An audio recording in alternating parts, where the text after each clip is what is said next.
My mind is set, my grind is set, my heart on ice is cold. I'm only here to even a score. Whoa.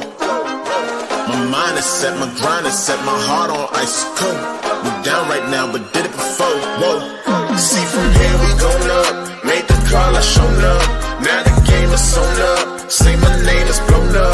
We up, we up, we up, we up, we up, we up, we up, we up. See from here we going up. Made the call, I shown up. Now the game is sewn up. Say my name is blown up. We up, we up, we up, we up, we up, we up, we up, we up. What up, Night Nation? Welcome to the show and the United Ones podcast, episode number 85. We are the only podcast that features a former UCF national champion, a former UCF radio host, an ESPN analyst, and hoops player, an infamous, yes, that's infamous rapper, our resident influencer and IG star, shooting the breeze, talking UCF sports. And remember to like and follow us on YouTube, IG, and check out the 70 plus teams and conferences on the College Huddle, Big 12 Huddle, and many other things to come. First of all, thank you guys, and to Josh, tip of the cap, for giving me a break last week. It was my birthday. I am 44, folks. It just keeps rolling on, but I'm excited to be back here with you with some of our friends. Unfortunately, Ben Stout won't be able to join us for the next couple of weeks. I know we were going to do a basketball preview, but he has promised something's come up, and he has promised that he will do that full basketball preview for us in the future. As a reminder, the show is interactive, so thank you and shout out to Mike and some of the others that were working with us last week and interacting with us. You make the show better. We do this for you.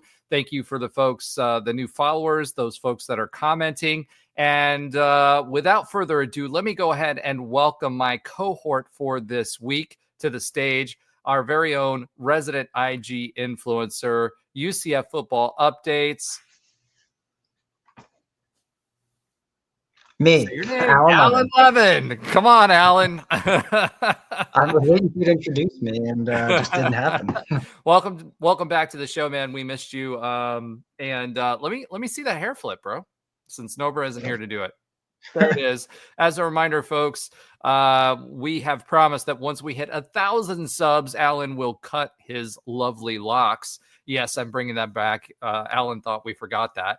However, something exciting that happened this month. Over 12,000 of you decided to share your time with us, and we had 12,000 views, which is a new milestone for the United Ones. And considering it's the off season, it's even better. So thank you all for your support. For those of you that aren't subscribed, please make sure you do subscribe because we do it for you. Make sure you interact, and those that commented, thank you too. So Alan, welcome back to the show. Lots and lots and lots of cool stuff to talk about this week. We have Knights going into the portal. We have Knights coming in as transfers. We have a draft to talk about. We have UCF baseball to talk about. Trey will be joining us a little bit later on in the show. No hoops anymore because that's off for the season. We have baseball to talk about. I don't know. I don't know. That's all I'm going to say is I don't know. We'll talk about that a little bit later. We'll shout out all of our lovely listeners who are commenting. And then, of course, we'll do your Alan's oxymoronic stat of the week, and we'll give updates on all other UCF sports, including our rowing team, as Josh has promised to do Coxswain karaoke as of last show. And we're going to hold him to that. So if you want to see him in a high side, it's coming, folks, unfortunately for everyone. All right. Let's get right into it and talk a little UCF football. 10 Knights entered in the portal just under the deadline for the portal. The portal has closed now. The coaches can pivot their attention to the recruiting side of things now. But Alan, why don't you take us through the Knights that have entered the portal? Yeah, so 10 more nights for now we've had 15 total transfers in the 2025 cycle that have that are outgoing.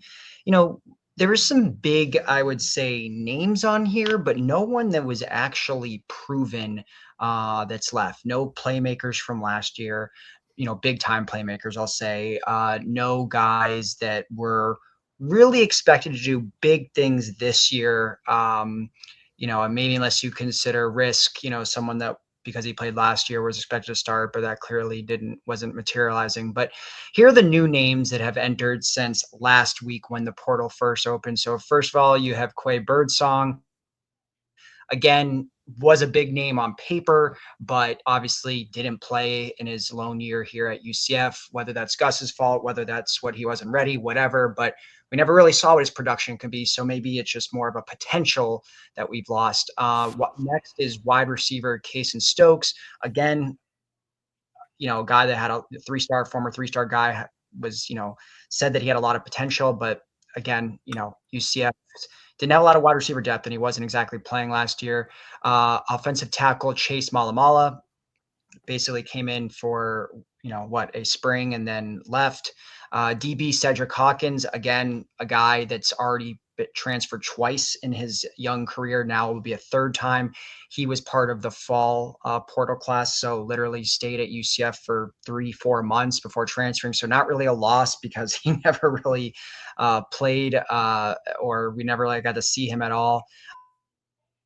Tight end Elijah Brown, again, same thing. A 2 transfer guy, was at Alabama originally, then FAU, and then came to us in December, and now he's out. The big one of this list that we'll probably all recognize is Andrew Harris. Obviously, linebacker, former 4-star, one of Gus's bigger kind of name guys that he got out of the high school recruiting ranks. He started to play on special teams last year. He went through some injuries and things like that, started to get a little bit more playing time as the year progressed, as Gus started to put in more of those younger guys. So that's probably the biggest name and probably the biggest producer that we lost on paper and otherwise. So that one hurts a little bit. Next is offensive lineman Jakaya Leftwich, UNC transfer. Again, was someone that just got here in the fall, so kind of no loss there. We didn't get to see him at all. He was only here for 3 months. He was in and out.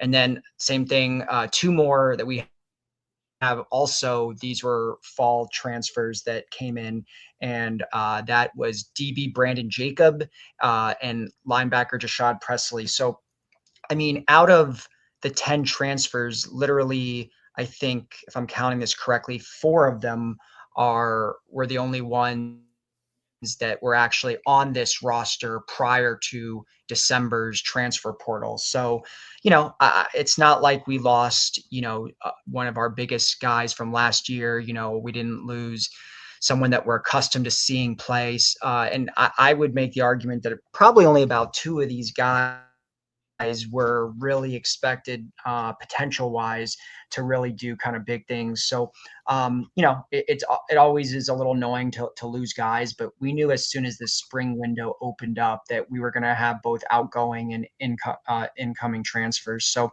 that's kind of the rundown. We now sit at 15 total guys in the portal. There's still about another 2 weeks before it closes. So don't be surprised if a couple more enter. I thought the portal was over to be able to enter this past, I think it was today or yesterday, the portal closed for new guys to enter. Oh, I thought it lasted for a month. Maybe I'm incorrect there. Well, let's check on that. While we're doing that, let's bring in another transfer portal who's transferring from the OR. Trey Neal, welcome back to the show, my friend. I might be one of the original transfer portal guys. Yeah, well, you did transfer to Nebraska. Transfer portal. Oh my goodness. NIL. Trey's in here on the private chat saying, "Let me in." I was like, "Well, hold on. We've got to find an opportunity." As you found an opportunity to go to Nebraska. Anyway, that's old news. But let's talk a little bit about some of these Knights that entered the portal. I know, Alan, for you, a lot of these guys, other than Andrew Harris, really weren't big losses. Dylan Risk, I do think that that's addition by subtraction. I don't think Dylan was going to, unfortunately, get an opportunity here, and I hope he lands on his feet and does the same as what Mikey Keene does. And I feel like it was kind of that kind Pause there. Sorry, he did. He landed at Stanford, or signed with Stanford. Well, there you go. Stanford hasn't done much in football lately, but he's now in the ACC. So, let's hope he can make the roster, at least in the 2D. Yeah, great degree. So that's good for his future when it comes to that. But let's go through the list. Some of these that are kind of jump out to me. Obviously, Andrew Harris. We talked about it a couple weeks ago or 3 weeks ago about how the linebacker situation at UCF forever has been a situation. And, when it comes to Andrew Harris, we were expecting a lot of big things. He was making some noise in spring.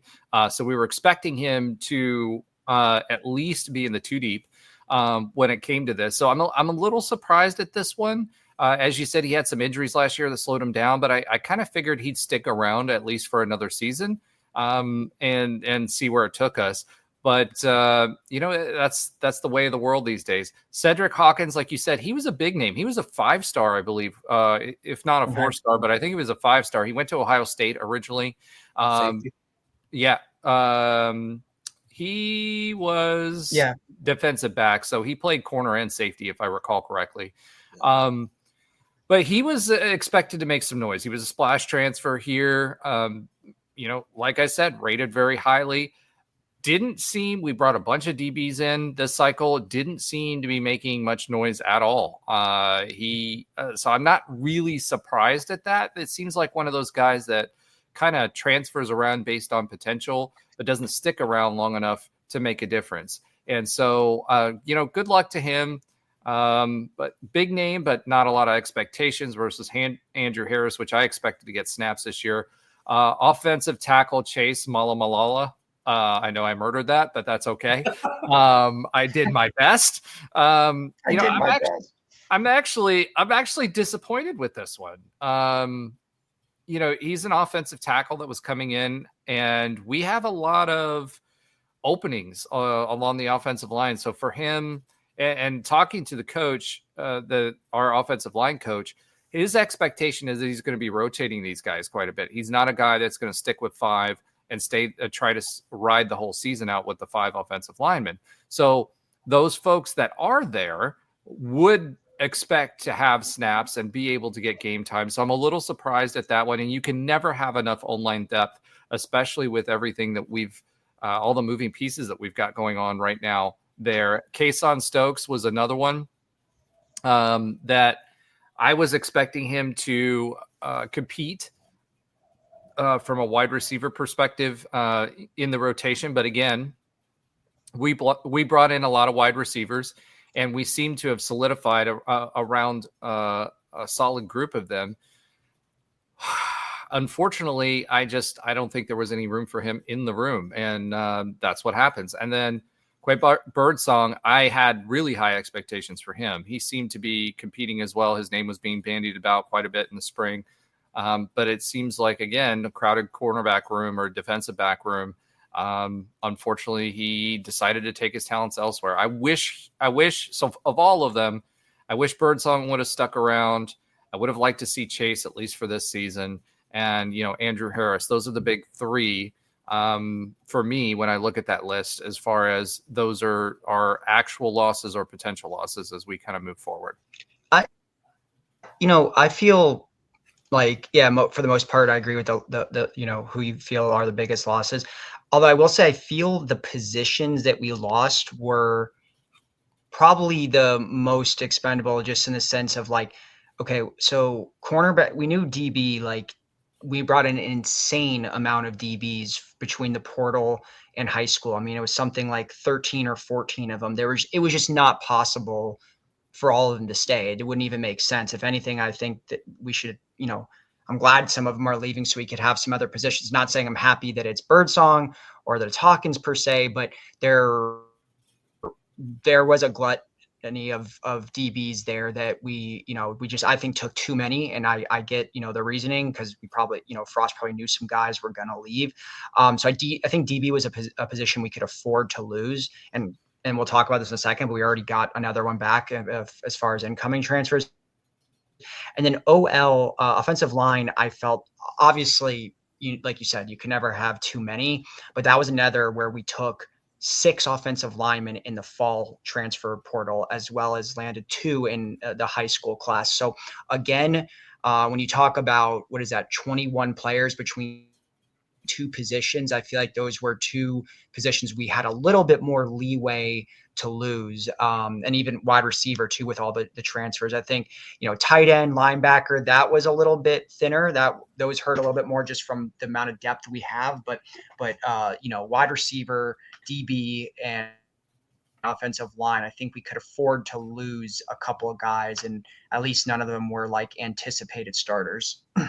Yeah, I think with O-line, when you're talking about O-line, the fact that we're planning on rotating them, and a lot of these guys are plug and play. Remember, I don't think we're going to go back to the days of offensive line like we had in Frost Part 1, right? And we're not going to have the tall, lean guys that way. I think that's not that we're not going to go back to that. So to me, I do think there is some change in talent based on what they're trying to run. Same way with defensive backs, in different defensive schemes, some like more lanky defensive backs, others. And if I remember correctly, Birdsong, how tall was Birdsong? Do you remember? I think he was around 6 foot, right? So we seem to be going more lanky with our defensive backs and guys that are going to play the ball as opposed to the body. And 6'3". He's how tall? 6'3". Wow, 6'3". So you know what? I think that was a typo on my fault. He was actually a linebacker, not a DB. That's my fault there. So okay, yeah. But now that I think about it, I was like, that didn't sound right. He was a linebacker. So yeah, that makes more sense. So Birdsong, again, I heard some noise in the spring about him and his name being bandied about. So I'm really surprised at that. Cedric Hawkins, like I said, I wasn't surprised, but I know we took a lot of linemen, but we're in the middle of transitioning our offense. I want as many offensive linemen as I possibly can, especially with the size that Malamala was. So again, I murdered that. I'm sorry, man. Sorry, Chase. But I would have liked to keep the offensive lineman. Ja'Kai Leftwich, I hadn't heard much about. So that really, I don't think was a big loss, but I do think Chase would have gotten some playing time, and I get it, but I don't know. I would have liked to see him stay. Trey, what do you think? I mean, when it comes to offensive linemen and linebackers, losing those 2 position groups, what are your thoughts on that, being a former player? Yeah, I mean, you never want to lose guys. You hit it. You never want to lose guys in the trenches, in my opinion. Just because that depth, it seems, is what you need the most. Like, you can never have enough good linemen.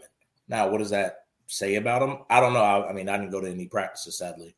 But maybe he felt he could, had a better opportunity somewhere else. Well, that's the sad part about the portal is kids are gonna just, if they feel like they have a better opportunity, they're just gonna jump in. But it always sucks to lose them. Linebacker wise, Andrew Harris, I think, as a recruit, he was one of the big get. Like, he was a big get. So you always want those guys to pan out. For some reason, it didn't. I don't know why he didn't play last year either. I thought he should have been some kind of rotation, but he didn't play a lot last year either. So, maybe it's just change of scenery. Sometimes that's what guys need, is just change of scenery. But they brought in guys. So, to be honest, I knew this was going to happen. There's going to be probably more. Well, if you guys said that, that's the end of them, they could enter. But I always thought, after spring, everybody stays. But then you kind of get that reality of kind of where the coaches start leaning, who they kind of favor. You might not even fit in the scheme. That's another fair point too. Like, I think Dylan Risk probably left just because he probably didn't fit with what Frost wanted to do. And I don't even know what Frost wants to do, to be honest with you. Well, I mean, Dylan is more of a pocket passer. Yeah. That tried to get a little bit of escapability going, correct. Right? Yeah. And I mean, the guys obviously would, take the quarterbacks he brought in and the guys that have stayed, they're all the uber athletic guys, who might not be the best throwers. So regardless, it sucks, but it's a part of it. But the good thing is we have some of the freshmen that come in, in the summer and probably almost a month from now. And some of them are going to kind of fill in that position as far as the depth piece. So that's what I'm excited about. It sucks to see some of these talented guys walk, but that's a part of the business now. So, well, I will say this too. What we're getting ready to swiv it to is the guys that we brought in the transfer portal, right? So when it comes to the guys that we brought into the transfer portal, some people are looking at this and they're seeing things like Bethune-Cookman, Chattanooga, FAU, Limestone, and it's like, honestly, not really that impressive from where they're coming from. So I'm looking forward to what Alan kind of shares about who these guys actually are and why they're a good fit. But I will say this too. When it comes to this, these guys seem like depth pieces just to fill roster spots. There's a couple of them on there that are pretty good. It seems like FAU has become our new feeder school. We had some folks that came from FAU in the past 3 years, and this year as well. A few that came in during the earlier transfer cycle. So it'll be interesting. But I'm really interested. Alan, tell us a little bit more about the new guys that are coming in and whether we should be excited about them or if they're just filling holes. Obviously, they're not coming from the most exciting schools, but I don't think that's been Frost's MO. He's not going to be Gus that goes necessarily and gets that super flashy guy from an Ohio State or Alabama. Not to mention, those guys aren't always coming here unless they maybe, like a Javon Baker that never really played, then they're transferring here. So I'm okay with the schools we've seen over the past 5 years. We'll talk about this a little bit. Mac McWilliams, where did he come from? The group of 5, and he just got drafted in the NFL. So it's not really, the school doesn't mean much in my opinion.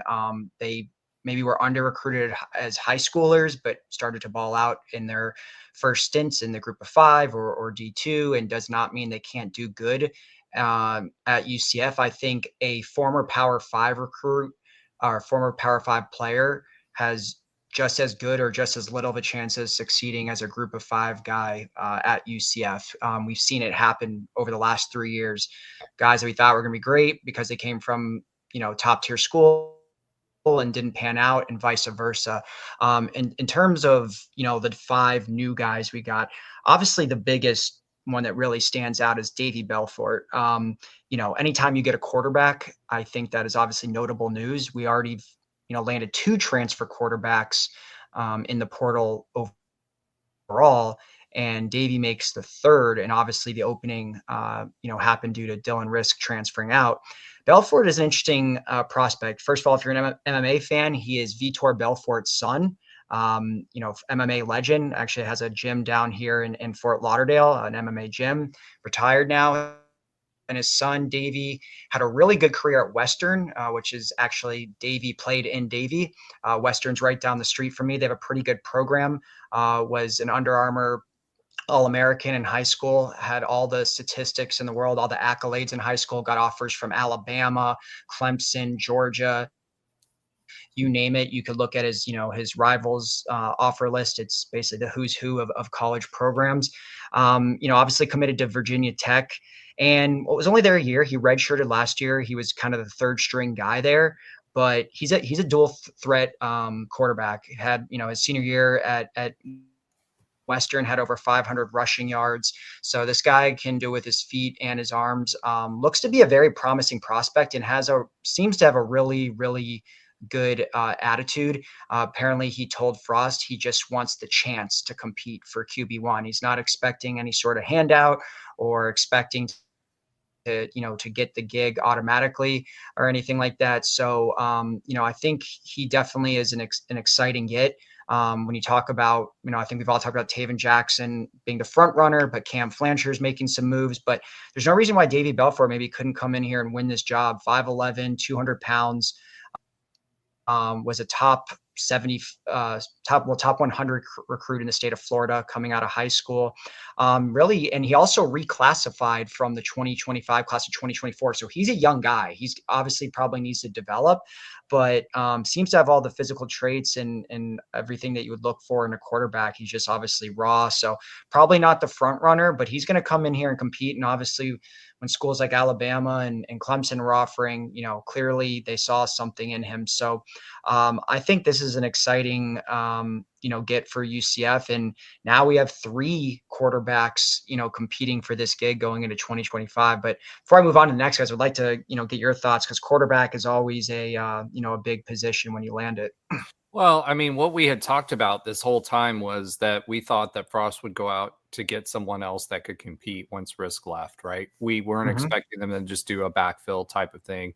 We've got Jakuri that's still back there, right? And we've got the guy from Indiana who was expected to compete for, the starting job at Indiana. Indiana did one of their weird years where they're good, and they were good last year. Now, granted, their schedule wasn't that great, right? So take it with a grain of salt, but they still had a double-digit win season and played pretty well. So I like the fact that Scott Frost brought in someone to compete for the job. Whether I think he's truly competing for the job yet, I don't know. I think part of that's going to be how quickly he can pick up a playbook and what he does when he's under pressure.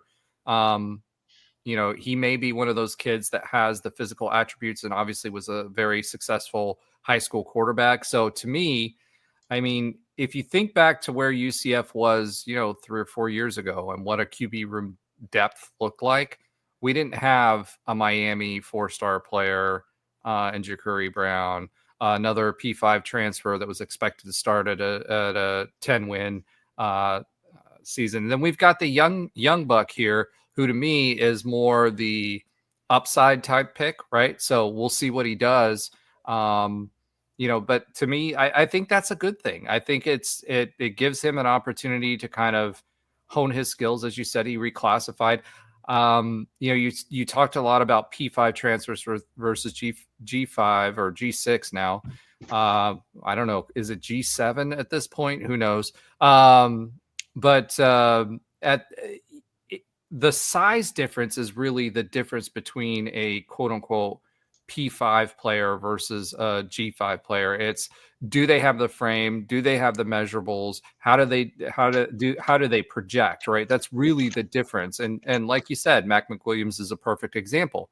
He wasn't the tallest guy, but he played really, really well, and he played well for us and got drafted. Trey, when we think about your guys' teams, and how many of those guys went on to the NFL, right? Or even back to Blake Bortles and those times. So again, I think it's great that we have another quarterback, but this to me is a potential pick, meaning let's see what he's got. He seemed to be talented in high school. Let's see how he does in our system. And can he at least push or be a good backup to either Jakuri Brown, or our Taven Jackson, right? So it'll be really interesting, but I'm glad we went and got somebody who will be pushing, and it seems like he's going to be doing that. Yeah, even like when you talked about it, Alan, like, why are we getting these guys from Limestone or Kennesaw State? It works kind of like you said. It works both ways. Like, hold on, who do we get from Kennesaw State? No, I'm just saying. I'm just joking. Yeah, but, it's like how, teams were probably poaching RJ Harvey off of our roster from, those big time, not saying they were trying. Yeah. Like that's just the trickle down effect, like when teams see talent, they're going to go try to poach it quickly. That's just how the business works, and vice versa. There's the guys that you're like, why didn't he work at Alabama? Sometimes those guys hit. I mean, you look at Aaron Robinson, he just couldn't get on the field at Bama. Comes here, turns into a 3rd-round draft pick. Like that happened. And you have guys, Javon Baker, same thing. And then you have sometimes where it doesn't work out. And that's across the country. It's not just here. Like, that's just guys have one, you got to evaluate the talent. Do you think you can utilize it? And then you have to develop it. Alabama, it's harder as far as trying to develop. If you don't flash early, they go get somebody else. They're just Gus wasn't going to develop it. I mean, and that's the issue. Like, I mean, if you look on paper, a lot of those rosters, we should be, like I always said, we were probably the most talented, if not the most talented, if not the second most talented team in the conference on paper. It's just could never develop it, can never get guys to play at their max potential. Coach Frost, in the past with UCF, he developed that talent, and he honed it. And just the little guys we could get. I mean, Richie Grant, 2-star NFL guy. Tristan Hill, 2-star NFL guy. A lot of players that made a lot of plays weren't the highly Tristan Hill was a 2-star? I thought he was at least a 3-star. I think he was a 2-star. Maybe a 3-star. But, like, under-recruited. Like, he was getting recruited to Georgia Tech to play O-line. Like, he was severely under-recruited in Virginia. Like, so Otis Anderson, Adrian Kitt, like, that's just the names of those guys. But then you have guys that didn't pan out too. Like, that's just how it works. So, I wouldn't look past, he's from Limestone or Kennesaw State. Like, wait till you see how they play. Because, like Alan hit it perfectly on the head. Sometimes guys aren't physically developed as 18-year-olds. Sometimes they're not physically developed at 19. Sometimes it's 20, 21 guys hit their, like, athletic peak, So, and that's how you come across these kind of players. I mean, the number 1 draft pick had 0 stars. Yeah, that's crazy. Cam Ward. How did Cam Ward have 0 stars? Like, I don't understand that. I just think it doesn't matter anymore. Like, with this portal, like, you're going to see guys that maybe get under-recruited and they know within a year if they do good at their G5, their D2, they can go transfer. Like, I don't think it matters. Obviously, stars matter to a degree, but in some respects they've mattered always. In some respects they've never mattered. So I'm not really worried about the school, because how many instances over the last 3 years have we landed this former 5-star and they never, if it's a former 5-star that's transferred 1 to 2 times already, you can't name one example at UCF where that worked out. Jordan Johnson, that wide receiver for Notre Dame, didn't play a single down here. The kid from Terrence, the Terrence Ants or whatever, he was a former 5-star. Yeah, didn't play a single down here. This DB Cedric Hawkins, 4-star, didn't even last 3 months. They're transferring multiple times for a reason. Yes, you have guys like Dylan Gabriel that transfer 3 times and work out. But in general, when you talk about the guy that hasn't played at multiple other stops and is transferring and was a former 5-star, it doesn't work out. So for me, I'd rather have that dog from FAU or Limestone that played on the actual field and isn't just an on-paper recruit. Yeah. And and like you said, they put out good tape against the competition they're playing. So you're like, okay, he can play in this league, or he might be able to play in this league. Like, that's the thing that I would rather take most of the time than just, he was a 5-star backup at Alabama. I don't have any tape on him. I just know he was a 5-star backup. Right. Well, that can be great, or that can be like, I see why he never played at Alabama. Like, it can go both ways. Whereas the guy, what you're getting from the kid from FAU. He's a good player. He might not be an elite player. So let me kind of dip a spoon and stir this Kool-Aid a little bit, right? Because, like, I'm sorry, but there's a difference between FAU and Limestone, and 1,000%. There is. Like, and Chattanooga and Bethune-Cookman, right? Do I think that there's guys out there that slip through the cracks for whatever reason and round out into shape? Sure. But I do think that, look at Mike Hughes, right? Mike Hughes came here. He made an immediate impact. He was a 4-star player when he started here, right? So he was starting at North Carolina too. I know that. I get that, right? But at the end of the day, what I'm saying is, yes, as many Cedric Hawkins as we have, there's a whole lot more of those kind of transfers coming in and making the 2 deep. And again, I would be careful to dismiss too much of dipping into the Bethune-Cookmans and Chattanoogas of the world, right? But at the same time, I feel, and again, Alan, I want you to educate me on these guys. I feel like outside of maybe Belfort and maybe Jaden Williams, I think everybody else that we brought to the table here, there's a reason. Yeah, they're depth pieces, and there's a reason they were where they were. So yeah, I agree with you, Roger. There is a difference between FAU, a a legitimate G5 program versus Limestone, who just got rid of all athletics at their school. There's definitely a difference. And I am more so talking about the G5s we're getting. When you talk about Limestone and Bethune, that is a little bit different Slippery story. Rock. What was that? Yeah. Or Slippery Rock University out of right. Pennsylvania. Yeah. I mean, there is a difference there, but those are fewer and far more. I know Frost got another guy from Limestone in the previous portal window, but overall, I was more talking about the G5s. But, I think these guys are nice depth pieces that, you need some of those guys. There's injuries in football. These are guys that are going to be hungry. They're going to want to play. They're probably very enthusiastic about the jump, getting to go from a D2 to a Power 4 program in in 1 year like that. So I bet you they're gonna play their butts off and really try. But to kind of move on to the who else we got after Davies. So the next one, as you alluded to, is a Limestone offensive lineman, Owen Spell. If that school Limestone rings a bell, it's because we also got a wide receiver transfer from there in December, DJ Black. Difference is DJ Black led, DJ Black. Yeah, I mean, that was a different story. Yeah, he led the team and was one of the leaders in all of D2 in touchdowns. He had like 12 TDs, almost 900 yards, had really a breakout year. At least he's got some really good experience. But DJ Black didn't start at Limestone either. That's correct. He started at it was a big school. Was it Oklahoma or Ohio State? It was an SEC. I want to say Kentucky. I want to say it was definitely an SEC school. I can't remember which one, but you're right. He did. Yeah, maybe it was Ole Miss. You're right. And then he went down to Limestone, came back up. So it is a difference between Owen Spell. Owen Spell is hard to really find any sort of tape or anything on him. All I could say about him, he's originally from Georgia, played at Wayne County High School. He's fitting the mold. I mean, Roger, you kind of hit the nail on the head when that Frost is not going to be getting those smaller, kind of shiftier O-line. He's been getting all really big dudes. And Spell is 6'8", 310 pounds. He's getting close to rivaling Paul Rubelt's size there. But he didn't have a single offer out of high school. He wasn't ranked as a transfer or as a high school prospect. There really was not much on him that I could find.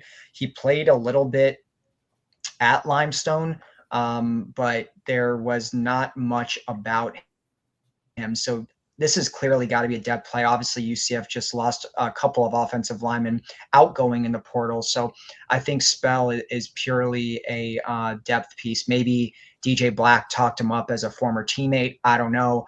But, this is going to be a depth play here. Yeah, it's funny. Like I'm trying to pull the school that DJ Black came from.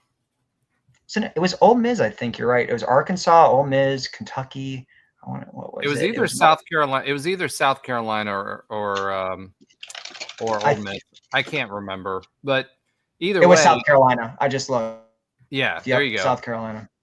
Yeah.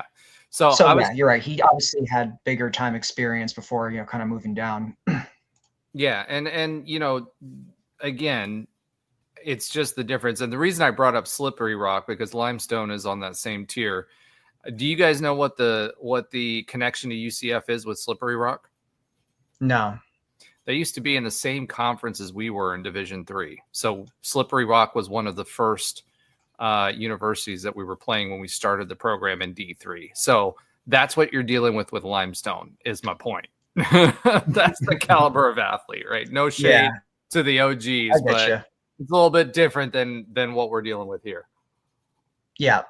All right. Well, so not much to say about Owen Spell. Next, though, as we alluded to, is another FAU transfer. I want to say this is our fourth FAU transfer in this cycle. Obviously, we know Cam Flancher came from there. Another one of our DB transfers from the fall also came there. Now we land a second DB from FAU, and that's Jaden Williams.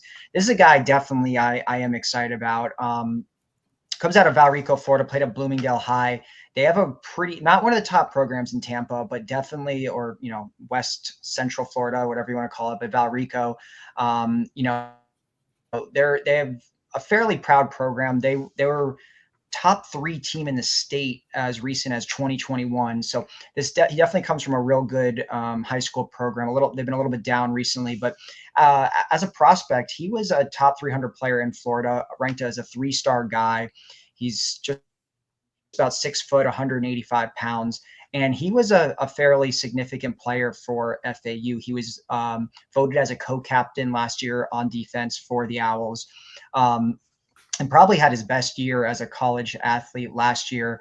Did have some injury concerns, but played half the season, 6 games, where he did have a career high 2 interceptions last year, had 3 pass breakups, a fumble recovery, and also 26 tackles. So probably had his best year despite only playing in 6 games due to those injuries.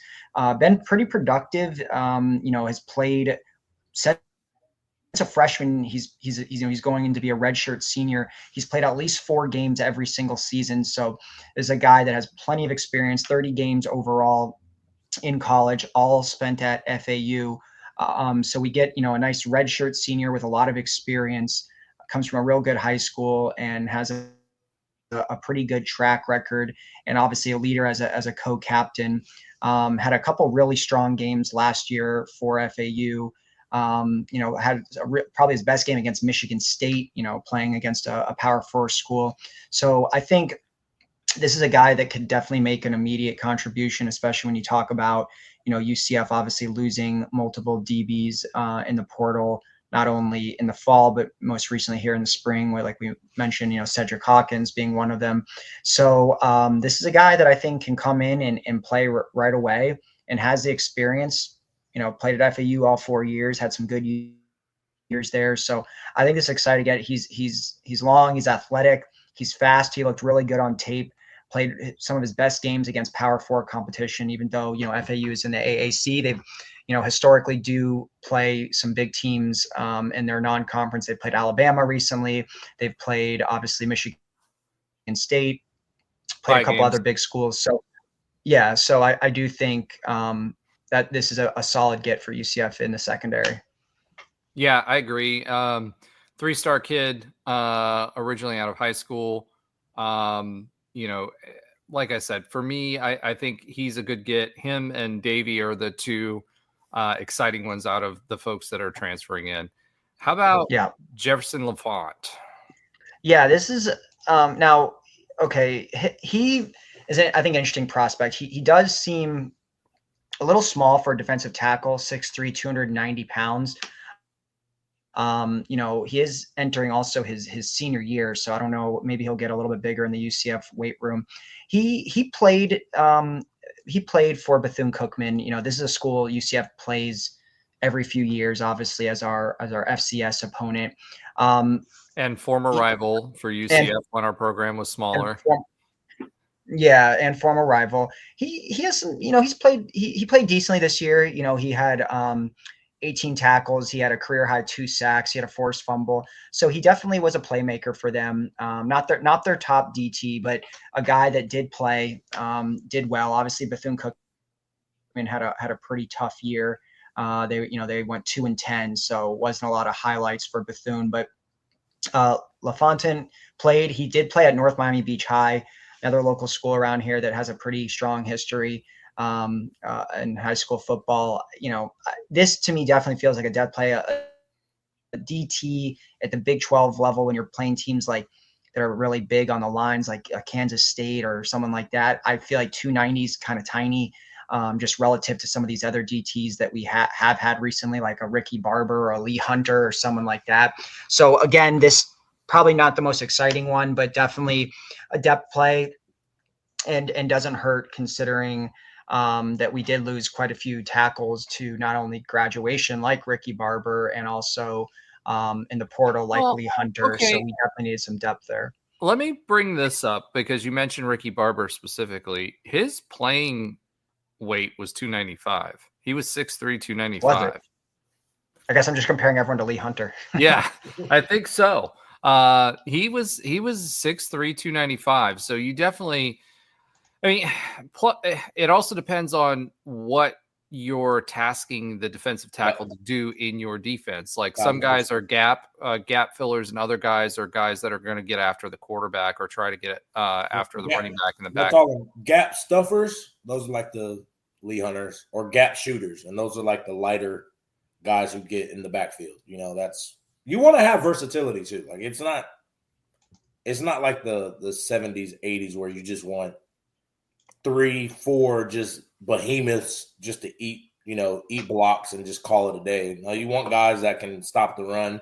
You want guys that can hold 2 blockers to keep your linebackers free. But you also want guys who, if you give them a one-on-one, can go try to get a sack or cause pressure and wreak havoc. So obviously, you can get the best of both. Especially for those teams that like to run side to side or use pass outside zone. Yep, exactly. A lot of bubble stuff. Guys that, because that's what, and I don't want to go off on a tangent, but like those really good Georgia football teams the past few years, the reason they lose is when you make them, those big boys, run. And what's crazy is they actually do run well. Like those are the freaks. But ideally, you tire them out so that you get into the third quarter, late second, third quarter. Those big boys aren't trying to run all day. I mean, they're big for a reason. They're not trying to run all day. And that goes across everywhere. And that's where their pad level gets bad. That's how you can start moving them. That's where you start seeing guys like Lee Hunter in the fourth quarter. They get tired. They're getting driven back 2-3 more yards than they were in the first quarter when they were fresh. So it's good to have that versatility. By the way, before we talk about the last and most recent transfer, I do want to point this out. Trey, that is a Florida Marlins hat, right? Yeah, Florida Marlins. Okay, just want to make sure people see that that's not a UF hat. So no. Just want to point that out. We don't roll with that around here. I don't rep any other Florida schools. All right. As you shouldn't. And it's questionable in the Nebraska too. All right. Let's go ahead and Alan, let's wrap it up with Chris. Okay. I'm going to try this one too. Domercant or Domercant? Yeah, your guess is as good as mine on that one. Yeah, I mean, again, this is a guy originally was at Stonehill, another one of those, I don't know what programs, but transferred into Chattanooga in 2023. Does not look like he played at all last year. I don't know if that was due to injury or what the reason was there. But, at Stonehill, he played quite a couple of years there, had his career. He's had 85 catches for 1,520 yards and 16 TDs over 24 games. So was fairly productive at Stonehill. His best year was in 2021. We had 38 catches for 800 yards and 9 TDs. Was first team All Northeast Conference that year. So definitely had some production at the lower levels. Again, this definitely feels more like a depth play. UCF obviously just lost a couple of receivers in the portal there with Case and Stokes going. And so, obviously there's Kobe Hudson to graduation, a couple other guys, Jacoby Jones, which we'll get into in a little bit. But UCF has already landed, I think, this would be their 5th wide receiver in this portal cycle overall. So again, this feels like a depth play when you think about the transfer. They already got some big guys from like Florida, like a Marcus Burke, some name guys. And then you also talk about all of the returning wide receivers from that 2024 class that we've all been really excited about, that we think, didn't get a fair shake or didn't play, or whether it's just RJ Harvey dominating and we weren't an air first team, whatever. There's plenty of, depth in just pure quantity at wide receiver. So this just feels like a depth play, but it is someone that has played, has some history, has some experience, but again, definitely feels a little bit more like a depth play. But, solid get, 6'1", 190 pounds, originally from Massachusetts. Didn't really had 0 offers coming out of high school. So, someone that wasn't really on the radar, but we'll see. He didn't play for Chattanooga, so he actually hasn't played any football since 2023. So, probably has a little bit of rust and everything, but, could be a solid depth play again.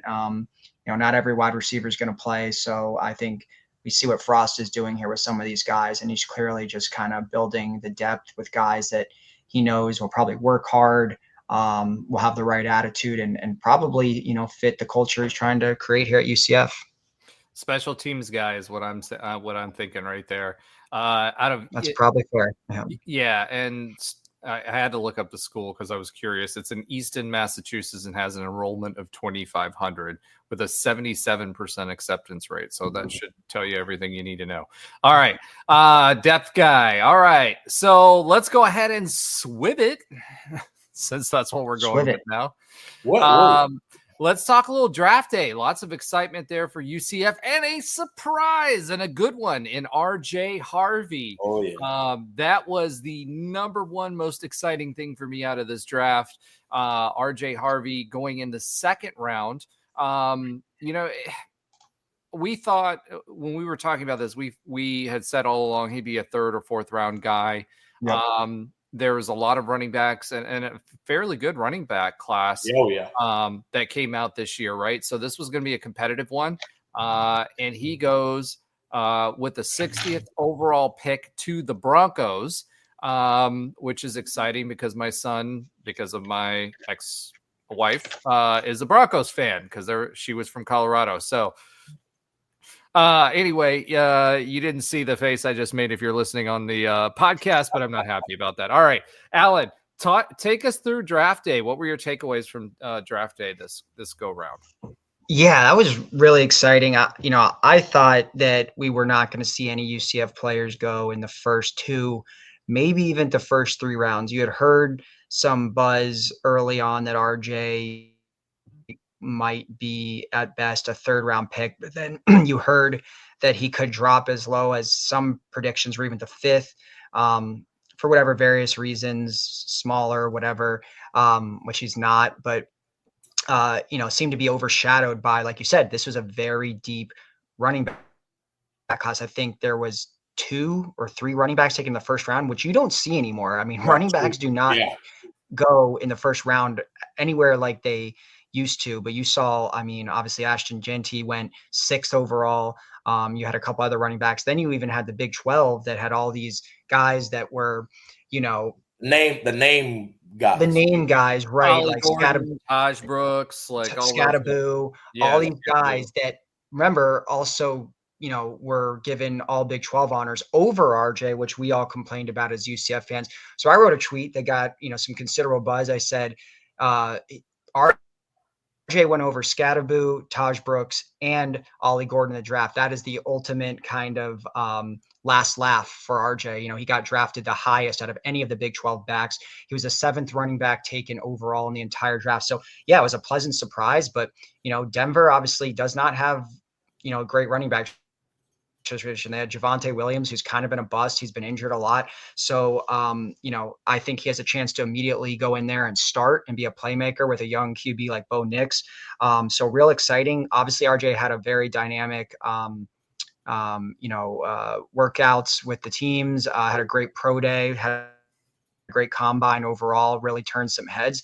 And you saw that materialize with the 60th overall pick. So I'm really excited for RJ. I think that's awesome. One of the highest draft picks we've had in quite some time, since Richie Grant went in the second round, the highest since then. So that's a big pick up. To hear his name was pretty surprising because you didn't really hear that prediction, that buzz from any of the guys like Schefter or Mel Kiper that he was going to go high. So for him to go to Mile High, and potentially look like he's probably, unless he, doesn't look good, he's probably going to be locked up the starting position because they don't really have another running back option there. So I was really, really happy for RJ. We all know he's a hometown hero. He's an Orlando guy. He's a guy that turned down money his final year to stay at UCF and turned out to be, whether he's the greatest or the second greatest running back in school history. Someone that we all love, fans can get behind. I think we're all going to be rooting for him in Denver next year. Yeah, converted quarterback too, right? I remember when which makes it even more impressive. Yeah, exactly. And I mean, he did play a little bit of running back in his youth, but not very much. He was primarily a quarterback. But just a hard work story. And I think, and we'll talk about this a little bit later, right? But this whole Shedeur Sanders saga thing, you're talking about Shefty and,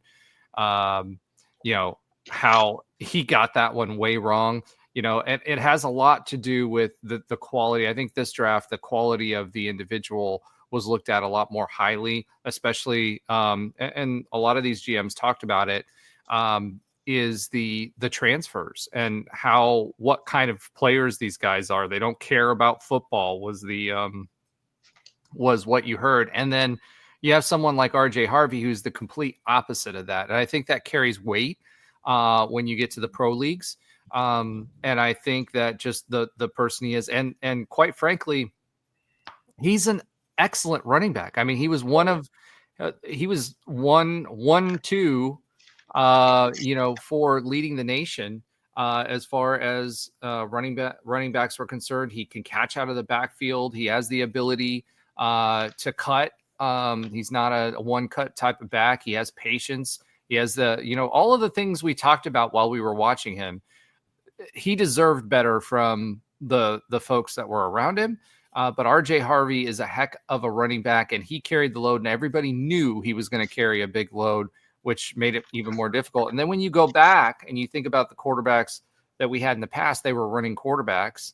And so what does that mean? That means people are going to load the box, which means he was doing this against teams that were we didn't have as strong of a passing game under Gus Malzahn. So they were loading the box. They were coming after him, and he produced the way he did in spite of all that. So, if anybody deserves it, you should be rooting for him. He deserves it. And he's got Denver's getting a heck of a talented running back who will put his nose to the grindstone and do whatever he needs to do to be successful in the NFL for as long as he can. And so I'm excited. Kudos, tip of the cap. He's got a $7 million 4-year guaranteed contract going at that round. So he earned his money in college, and love RJ Harvey, and we'll root for him. That's one of the few once a night, always a night kind of guys. And that's mostly the things, like, because Alan was like, when you talked about, like, he doesn't really have holes in his game. Like, and then when he went to the combine and just blew the doors off the 40, like, that was really his only, like, question mark, was how fast he'd run. And then, like, yeah, he's a smaller guy, but again, he's a big guy. He's built like a tank. Yeah. I mean, if he's 5'8 and a half, 5'9", yeah, he might be 205, 210 pounds, but that is like a walking muscle. Like, it's compact. His thighs, let me put it this way. His thighs are probably as big around as my chest. Let's just put it that way. Like, he's a stoutly built guy.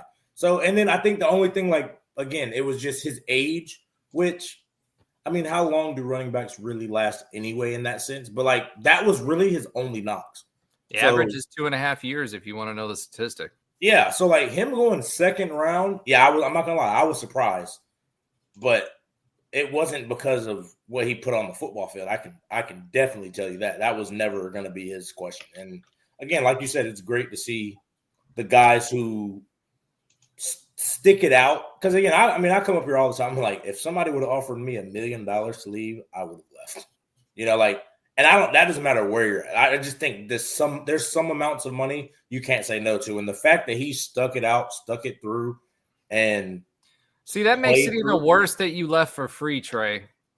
Oh, man, listen. Come on, bro. Listen. We went over that. I got to needle you a little bit over that. Yeah, but, like, that just shows to, like, I'm glad that it paid off for him. Because, again, I'm like, golly. We went 4-8. That's not – sometimes teams are like, you know what? They can't – if they went 4-8, they don't have that much talent. And sometimes it's the complete opposite. But look what happened. We were talking about the Big 12 awards. RJ outperformed all of those guys. Yeah. Right? Ollie Gordon was the leader the year before. RJ was the leader this year, and they still gave it to Cam Skattebo. And so if you don't think the fact that platform matters, and the fact that we went 4-8 one year, if you don't think that affects his ability to be picked up or be taken more seriously by the NFL or get that spotlight on him, 100%. I don't know what to tell you.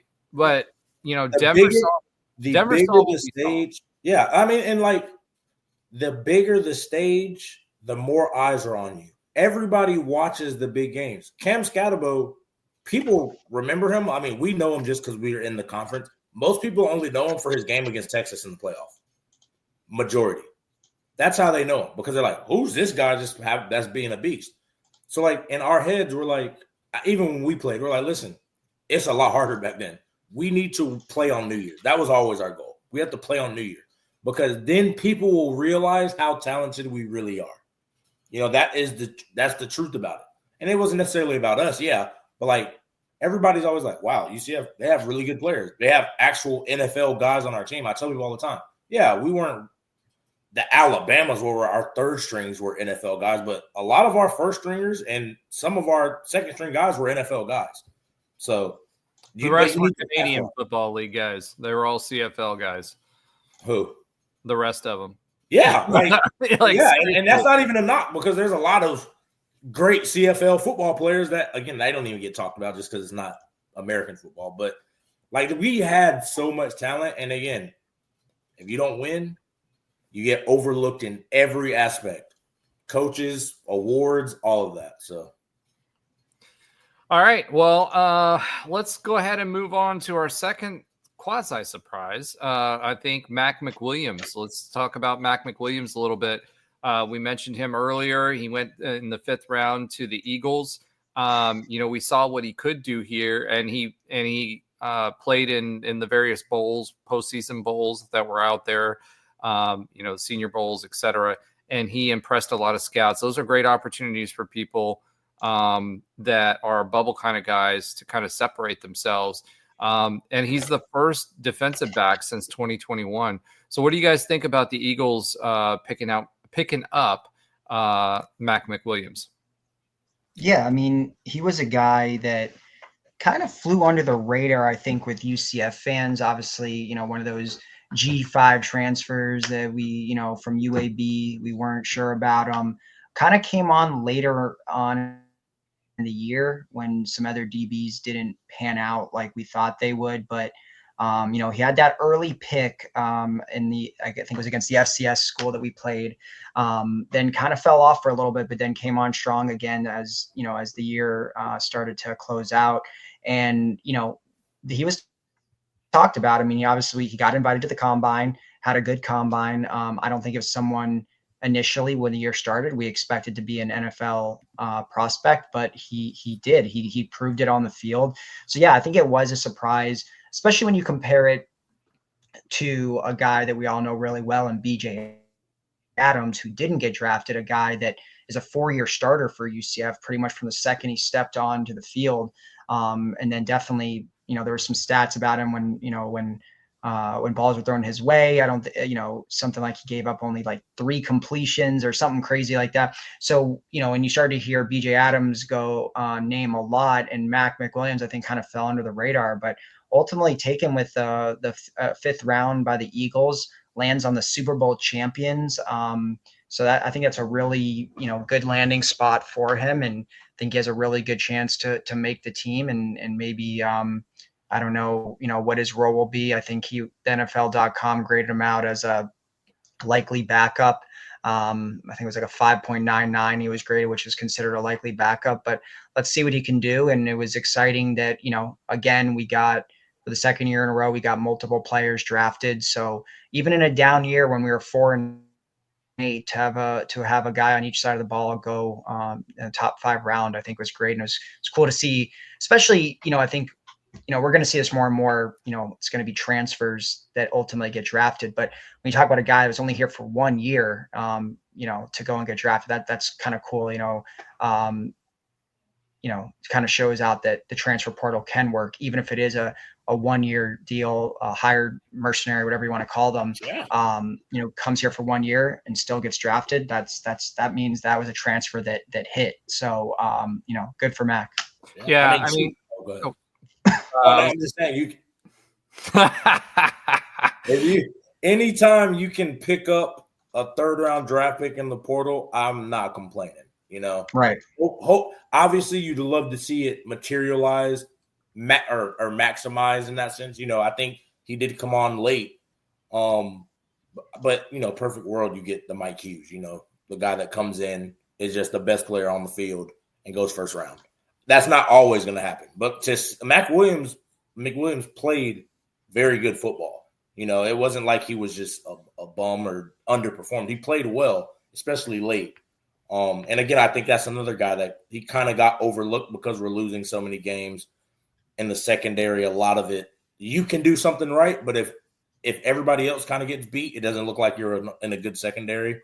But he also tested extremely well. So, like, I think that's one of those things, like late rounds, you want to bank on really good traits. Like, if you're 5'10", 5'11", have good hips, and you can run fast, you're going to have a shot, And I think now he's got his shot. Because I think he ran, like 4.4 flat? Like, he ran fast at the combine, I remember. Because I was like, whoa, I know this. I look, here's the thing. And, we were talking about this earlier with the Limestone transfer, and I hate to go back to that again, right? But this guy came from UAB. He was on the all-conference. He was on the all-conference team as a freshman. He had his sophomore year, he had 10 pass breakups and an interception. On his junior year before he came to UCF, he had 52 tackles, 9 pass breakups, 2 TFLs, 1 forced fumble, and 1 fumble recovery. When he was coming to us in that previous transfer cycle, he was one of the top guys in the G5 as far as DBs were concerned. And the other thing is he was also UAB's primary punt returner. So not only does he have that not only does he have the fact that he was good at what he did, but he also has that special teams aspect, and players, no matter teams will take. Oh yeah, will take more chances on guys that may not be that, but if they're going to do that, if they can also be a returner or a special teams guy, a gunner, whatever, although gunners aren't as important as they used to be, if they can do that and put them on special teams as well. Those are the guys. It's kind of like the journeyman quarterback. Those are the guys that'll stick, not only play in the league, but stick around in the league for a long time. You'll always have a job. Exactly. You'll always have a job. So, and that's the thing. Like, he could have a 10-year career if he's just solid guy, shows up and that's the thing where you start talking about like just the people. Like, a lot of these kids now don't understand that part of business. We understand it just even in our daily lives as men that work. You have to show up every day because there are people counting on you. They don't necessarily feel that anymore. And I think those kind of guys, that's who lasts long in the NFL. The guys that take care of their bodies, the guys that show up to work every day, that don't take days off, because it all catches back up to you. So they all have their shot. I know Brandon Adams, I think he went undrafted, but he got picked up by the Dolphins. Here's your shot. You have to do something to stand out, whether that's kicking punts, whether that's being the first one in all the special teams drills, trying to be, like that's what you have to do. I think Trayvon Morris Brash almost made the team last year from doing all of these things, so those are the type of guys that last in the NFL, in my opinion. All right. So those were our 2 draftees. And as you alluded to, Trey, we had some undrafted free agents, which we typically always do. So let's talk about those guys. Alan, let's take them for a spin. Who do you got? Yeah, so like you said, Roger, we always have guys or undrafted free agents that some of them end up doing pretty well. Like Trayvon Morris Brash had a lights out preseason last year, ended up, making the practice squad. And I think he got called up for a game and played in 1 or 2 games last year. So no surprise that we had some guys. We expected it.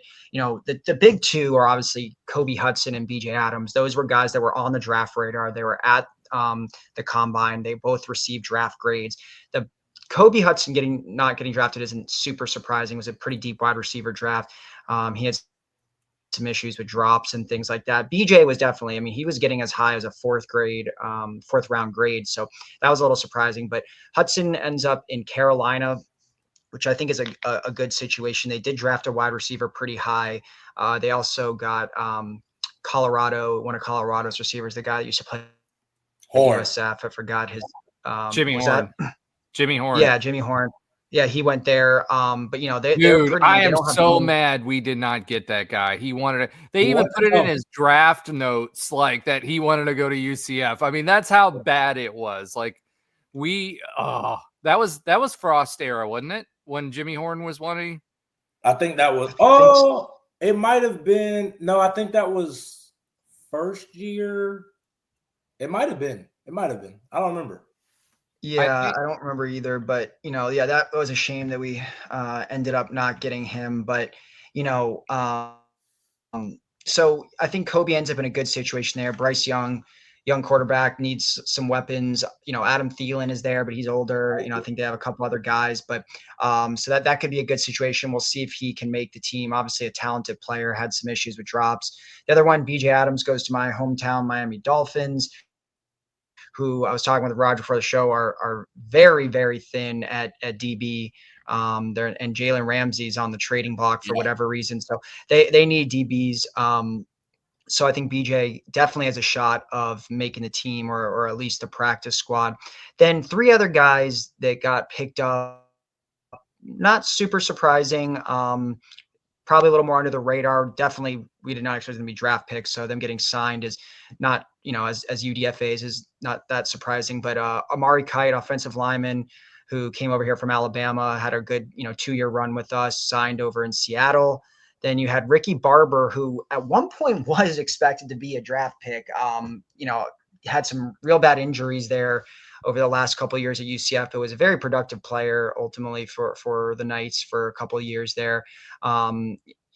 He ends up in Washington. I don't know, what his prospects are for making the team, but we'll see. And then Jacoby Jones, is he coming back? Is he not coming back? Well, this clearly answers it. Jacoby Jones is not going to be on UCF next year. He ultimately, obviously, took a chance at going pro, and he also got signed by Washington. So those 5 guys do get picked up as UDFAs, priority free agents. And then we had 2 others that signed camp invites, which obviously a lot lesser chance of making a team as a camp invite. But running back Penny Boone, who had a great career before UCF, then came to UCF in a loaded UCF running back room and didn't play, but he got picked up or got invited to camp for Carolina. And then another 1-year transfer DB, Sheldon Arnold, got a camp invite to Kansas City. So those are 7 players that, are getting their turn at potentially going pro, and 5 out of the 7 did get actual contracts. Yeah, didn't somebody sign like yesterday and with Jacksonville? Jacksonville. I thought those were the 7 that got signed. The only one that I put this in there, the only one I was surprised is Deshaun Pace. I mean, damn, like Gus was talking about him, kept calling him what did he used to call people? He's a dude, or he's a player, he's a guy, whatever. He did play well. I mean, not only did he play well, and I'm surprised he was looked at as going to be. I thought he was going to be a draft pick. Well, he was part of that. Obviously, remember, he was part of that Cincinnati team that went to the playoff, and he was part of that vaunted defense for that Cincinnati team, and he was like a freshman or sophomore that year, and there were 3 of them. We got 2 of the 3 that ended up playing for us out of that group. And he just last season he played well the season before, but last season he got injured, and then he just kind of fell off the face of the earth. Yeah, and he didn't even get a camp invite or anything. So I would say fairly surprising, especially the buzz that he had at Cincinnati, and then even at UCF. He played really well in the beginning of the season, was one of our top playmakers in those first 4 games before everything fell apart. So, I don't know. It's interesting. Maybe he'll still get something, but yeah, that was, I think, kind of a surprise that he didn't land anywhere. Yeah, I wonder. I didn't follow how they all tested and everything, but I wonder if it was like he was stuck in that tweener kind of role, not big enough to be like a true linebacker. Yeah. But not, I wouldn't say fast enough because he was pretty athletic. Just not I guess the athletic enough. No, he was the edge protector. He played a little bit of nickel. Yeah. But he was, here was the big thing, I think. Pace went from 80 tackles and 11 TFLs his senior season, or his last season with Cincinnati. He came to UCF and his production dropped. He went to 61 total tackles, and his TFLs went to 3.5. He was more of a guy who would cover a tight end Yeah. He was a guy who would rush, edge rush, at Cincinnati. He was that kind of player. He had some speed. He was lanky, but he wasn't like he was a guy that moved around, especially in different defenses, right? Because Cincinnati played that 3-3-5? 3-5, yeah. Yeah, they played a 3-3-5. So he was the guy that kind of moved around in space and could stay with receivers, could stay with the tight end, would flex and come off of a blitz that was disguised and then edge protected, right? He would make sure that he would be on the strong side for edge protection or the weak side for edge protection. So he was injured a little bit last year. So yeah, his production was down, but the big thing was his TFLs. He wasn't getting in the backfield. And the crazy thing about it with him is he got into the backfield a lot, but he took bad angles. So I don't know if it was just because he was playing from a different defense. We played a 4-3, if it was because he was just in a different defense. And so he was taking the wrong angles from that when he was used to having a little more freedom and space. But it really hurt him because I really did when we signed him.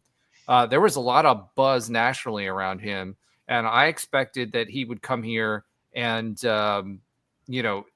that he would be drafted. I 100% expected him to be drafted, and he wasn't. Yeah, I'm trying to see what his testing was. Yeah. All right. Well, that's it for our UFDA or UFDAs. Yeah, our UDFAs. So let's go ahead and swiv it once again.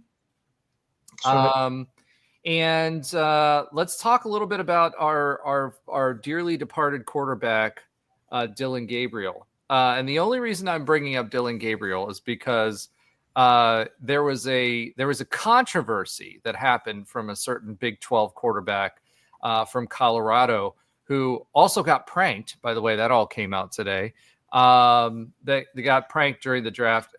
Hate it for him from that perspective. Nobody deserves to be done that way on draft day. I'm sorry, whoever that was. It's somebody's 21-year-old kid who pranked him. It was a coach's 21-year-old. The Falcons defensive coordinator. Yeah, exactly. His 21-year-old kid did that to him. Nobody deserves that. But this is a story because it's a Big 12 quarterback and he was expected to go a lot higher. But this is a story that illustrates what we talked about earlier, which is Shedeur Sanders and the attitude, right? This is a guy who went in and all the stories were coming out pre-draft, just before the draft, that his interviews were terrible. He basically wanted teams he was entitled and teams to build complete systems around him. He wasn't willing to work within a system. It's not a good look when you're showing instead of having a trophy room, you've got a jewelry room that you're putting out everywhere just before the draft. Nobody wants to work with you, bro. And that goes back to what you said, Trey, with George O'Leary and preparing you guys for the draft, and why so many UCF football players at that time got drafted is because he taught you guys how to play like and prepare like NFL players, right? Mm-hmm. And then Dillon Gabriel, who of course was with us and then transferred to Oklahoma. We played against Dillon Gabriel. Should have beat Dillon Gabriel. I don't know what Gus was thinking with that play. Whatever. And then went to Oregon. And then now got drafted ahead of Shedeur Sanders. So, it's and on the same team. So the Browns have now picked up, who feels worse? Does Shedeur feel worse, or does Dillon Gabriel feel worse because they got Shedeur and Shedeur was supposed to be the better quarterback? I don't know. Listen, Dillon Gabriel should feel better because he is going to get more money. That's probably the only thing, because otherwise you can't have any confidence because they still, that whole room is a mess. He just doesn't project well to the NFL because of his size. Yeah, if he could be an anomaly like a Drew Brees who's little and accurate, that's not like a Kyler Murray mobile. That's what he's gonna have to be. But again, the difference was when we saw him play, he was not accurate in the short to mid game. Yeah, he was accurate with the rainbow throws. Yeah, he threw a beautiful ball when it came to dropping. Deep throws. Oh yeah. Yeah. I mean, his deep throws were absolutely a thing of beauty. What's interesting too that I saw was that the guys, all of the draft reviewers said he was like he could get out of trouble and be mobile and whatever. And when he was with us, he was not mobile whatsoever. That's why he got hurt. That's why he got hurt. Yeah. He definitely worked on his athleticism as the years. Well, Oklahoma, he moved around a lot more at Oklahoma, but it's frustrating. Let me say this about that. We were all upset when DG moved on, right? There was the whole Mackenzie Milton was the reason that he was here. Mackenzie Milton stepped aside, although Mackenzie Milton was never the Mackenzie Milton of old. He was still our guy, right? And he stepped aside so DG could take the reins and whatever, went to FSU. And when Dylan Gabriel was here and he left, all of us were upset. There's an article out there about his journey that was written pre-draft. And obviously, a lot of these are going to be put out in conjunction with agents. But he wasn't just sock boy. He did a lot of good things. A lot of his NIL or money that he got while he was at UCF was given to charity. So, all I'm going to say about that is I wish you well. I might buy some socks again for you if you came out with some UCF socks, because I feel better about it now that it's been a little bit of distance between. But good luck in the NFL and suck it, Shedeur. All right. Next, let's go ahead and swiv it again. And I have not obviously been here, so I haven't had a pivot poll. So I'm going to have to put something out this week for the pivot poll. I don't know what it's going to be yet, but be on the lookout for that, because we'll get back into the swing of things as far as that's concerned. But I do want to talk a little bit about UCF baseball. So 'tis the season for UCF baseball, softball, and the spring sports.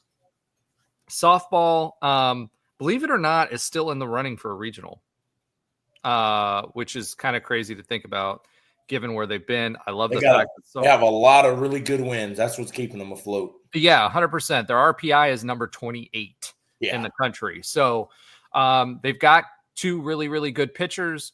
Aubrey Evans is finally finding her stroke again. They're hitting home runs. They were coming on strong, and their hitting was the problem, and it's kind of hitting its stride, so to speak. But then you have baseball, which baseball has been all over the freaking place. This was a team that was red hot coming out. We were expecting for them to, potentially compete for hosting. They were moving up the rankings. They had a good out of conference schedule. They had some big wins. And it reminds me a lot of what our hoops team did early on in the season. Then they kind of fell off. And, that vaunted pitching rotation that we had, especially the closers, didn't close very well. And then our hitting kind of slumped. Espinal's still kind of in a slump to the point where he's gotten pulled from the lineup. Sonny D has come back in. He's kind of hit his stride. And this team, this weekend was the perfect example of what's happened to this team. West Virginia, highly ranked. They were ranked number 10 coming into this to this weekend. We were playing them at home. They could have won every single one of these games. But the big bugaboo that's come into play, one, is the closers. We were leading that last game as well, is the closers. So the pitching's kind of fallen apart again. They were back on it again and then didn't again. But the closers were a problem. The other problem is how many players were leaving on base. 36 players left on base in this series. 36. We out hit as much as we were talking about the slumps and hitting. We out hit West Virginia this entire series, the number 10 team in the country. But we left that many players on base. It resulted in a Friday night loss 1-4. Then a crazy game. This is where the pitching really lost us this game. was 10 to 15. 10 to 15. This sounds like a Wisconsin football game. It doesn't sound like a baseball game, right? And then the last game we lost 3-4. Made a little bit of a comeback, but again, stranding batters everywhere. Until we get that fixed, this team is not going to. But I think this was, we were talking about maybe this team could make a regional, and this West Virginia series would be what makes the difference for us to either take that step forward and continue to work towards our potential or just fold shop. I think what this West Virginia series shows what this team is going to do for the rest of the year. And it's unfortunate because I do think that this team is more talented both in pitching depth and the hitting than last year's regional team, which made it to the regional championship game, right? So it sucks. I was not very happy about this weekend's results, not because, West Virginia wasn't the number 10 team in the country, but they were also a very beatable number 10 team in the country. They were talking a lot of smack in the ballpark. I mean, a lot. Their fans, even their dugout got warned twice in the first game because they were talking so much smack. And this was the two out of 3 of these games were very, very winnable, even with the talent that we had and the way that we were performing in the games. But you cannot leave 36. So Trey was so disgusted he dropped out. You cannot leave 36 batters on base. You can't do that. And I don't know what this team's going to do for the rest of the year. We're playing North Florida as well as a midweek game, and then we're playing at OSU next. So hopefully they bring home the OSU series. North Florida, we better beat North Florida, but at home. But yeah, I'm disappointed in this year's team, and I don't know. We played good small ball earlier. We were seeing the ball well early, and then all of a sudden the bottom dropped out, and then the pitching staff has just fallen out. Now the good thing is we have in the rotation that we found, we have three really, really good sophomores that will be coming back next year that I expect to get a lot of playing time. So we have stuff to build around on the pitching staff.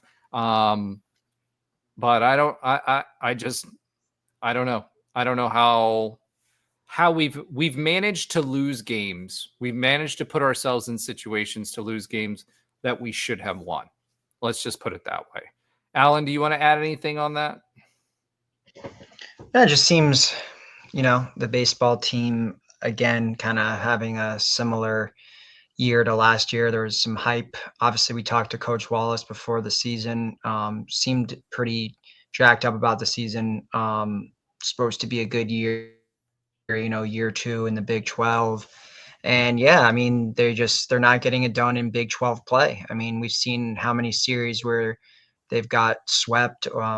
Sometimes the bats come alive. Sometimes it seems like we can't produce any offense. So, I don't profess to watch the baseball team much, but it is disappointing when, guys like you who follow the baseball team, Ben, talked about this was going to be a good year. And it seems like, it's now kind of starting to really, well, it already has kind of circled the drain a little bit. So I don't really know where they go from here, what Coach Wallace can do. It sounds like you said there's some sophomores that are going to be returning. There's some, maybe a decent nucleus coming back, but it's kind of like the basketball team. You got to start.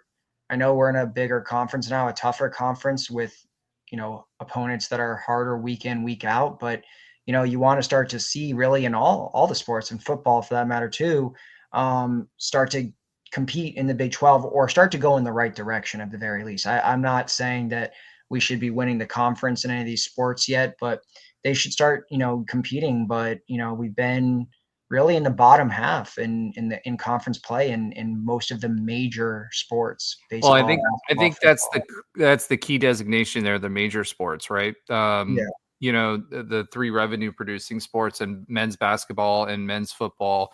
Tennis has done really, really well. I mean, they lost the champion, both men's and women's lost the championship game, but they've done really well. Softball is rebuilding with a bunch of freshmen and sophomores. We were a senior Latin team last year, and they're starting to find their stride, right? Golf, we don't talk about golf on here. They've done really well. Rowing, we've talked about them a little bit because of Coxswain Karaoke. Watch the previous show with Josh Lazar if you don't know what I mean. They've done really, really well. It's the three major sports that are disappointing. So, a lot of people, let me ask you this. Do you think that's a byproduct of the leadership in Terry Mohajir, or do you think it's something else? Because I will say this, we've been trending down and there's a lot of noise now around Terry Mohajir and whether he's the right leader for the major revenue sports. So I'm interested to hear what you think from that perspective, as far as putting winning teams and losing our brand identity as the winner. I mean, coming into the Big 12, everybody said who was going to be the most successful program, UCF.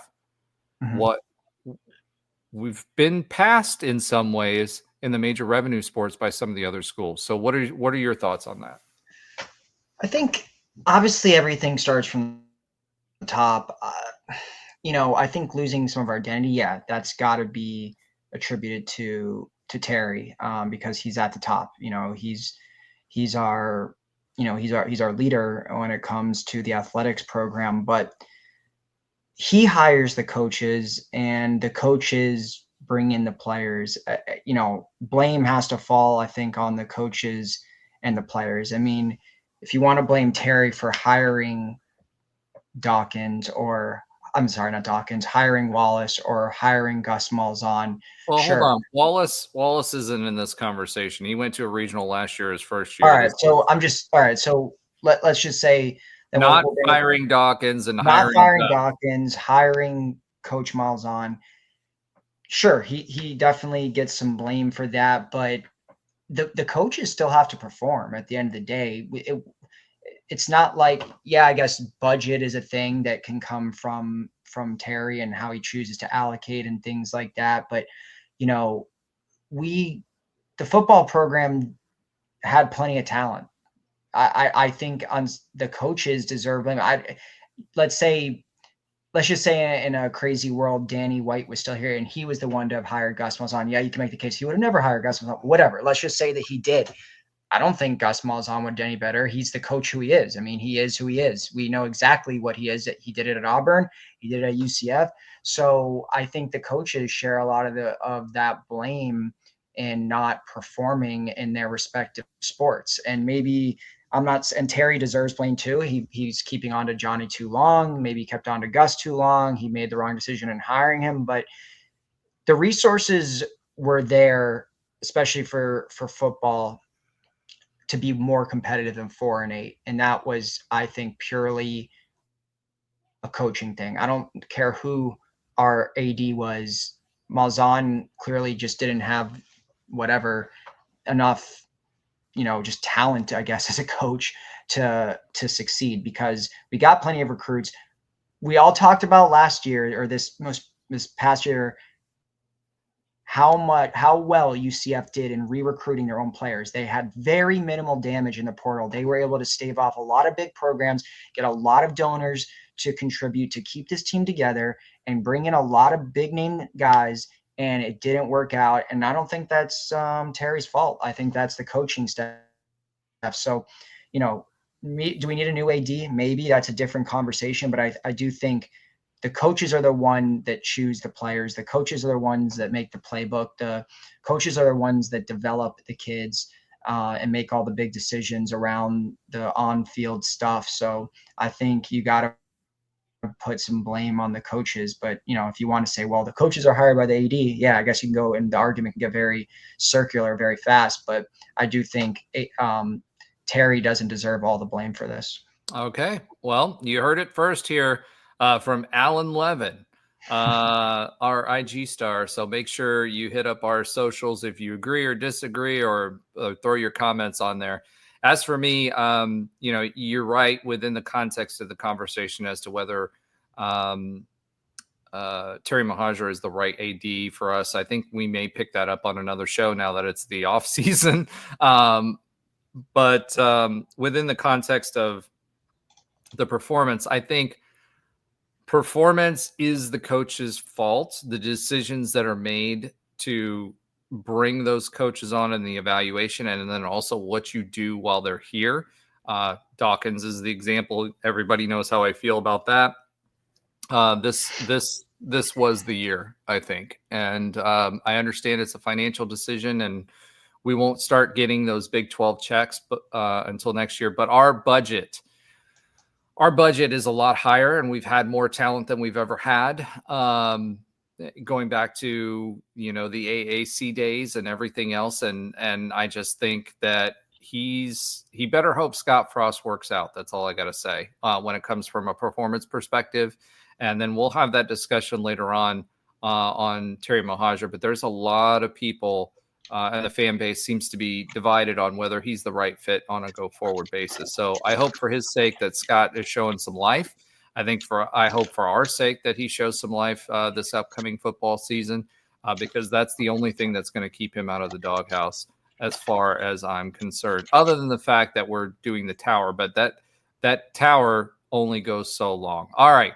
With that being said, we're going to stop with the hate and talk a little bit about love and the listener love. So shout out to, again, everybody who's watching, commenting, liking. Make sure you keep doing that. We had over 12,000 views just in this last month alone. So thank you all for being a part of the show, telling your friends, and dealing with our drivel for that long. That's a lot of time. 17% of you are watching us on TV. I don't know why you would want to see me on TV, but thank you for doing that. I've always had a face for radio. That's why they had me on ESPN for a while. All right. But with that being said, let's go ahead. We had several new subscribers this last week. Unfortunately, you guys are not showing up because you've got your privacy settings to private. So I can't see who subscribed. So I can't shout you out, but whoever that is that's subscribing, thank you very much for subscribing. We did have some interaction with Pitt Stoner, who 1974, who is a frequent contributor in our comments. And this was in response to our short for UCF needing to fire Mamadou after the whole Mustafa Chiem debacle. So Pitt Stoner says, fire him. Didn't he quit? And our response was, hey, Pitt Stoner, he was trying to do a deal with Cincy for weeks and allegedly influenced Chiem during the tournament. Folks were aware and they didn't fire him. It does take a bit for a university to do so. He did end up quitting, but UCF should have fired him. I just don't think they wanted the spotlight on why we were getting the bigs. Pitt Stoner replies, at the end of the day, Chiem is to blame for following him. I don't care about the coach. The player has his own mind and left. So let me respond to that. You've got to remember that the pipeline that was created that Mamadou was tapping into to bring us those bigs, and this goes all the way back to Taco Fall. Taco Fall, actually, to your point, Pitt Stoner, was pressured to leave and didn't, and stayed with UCF and stuck with Dawkins. So shout out to Taco. We all love him. He didn't take this path. However, unfortunately, their immigration status and Mustafa's is tied to his sponsorship by Mamadou. And if you don't think that he was leaning on that when $2 million were at stake, I don't know what else to tell you.